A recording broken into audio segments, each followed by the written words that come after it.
नमस्कार दोस्तों, अपने यूट्यूब चैनल पर स्वागत करती हूँ। अर्चना भोजपुरी गीत स्टार हमारे चैनल के नाम है। देखिए, हम बहुत सुंदर देवरानी जेठानी पर चुटकुला नाच गीत लेकर आई। पसंद पड़ी चैनल के लाइक शेयर सब्सक्राइब करिए। सब दीदी बहन सपोर्ट करके बढ़ाए, वैसा हमारा भी सपोर्ट करके थोड़ा आगे बढ़ाइए। हेलो दोस्त, नमस्ते, प्रणाम। अपने यूट्यूब पे स्वागत करते हैं। हमारे चैनल का नाम है विद्या गोरखपुर।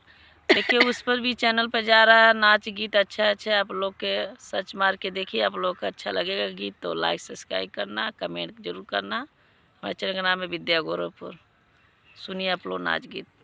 काहे मचावे लूराड़ हो सुनाए जेठानी, काहे मचावे लूराड़ हो सुनाए जेठानी, भले तू गैलू अलगाई हो सुनाए जेठानी, भले तू गैलू अलगाई हो सुनाए जेठानी।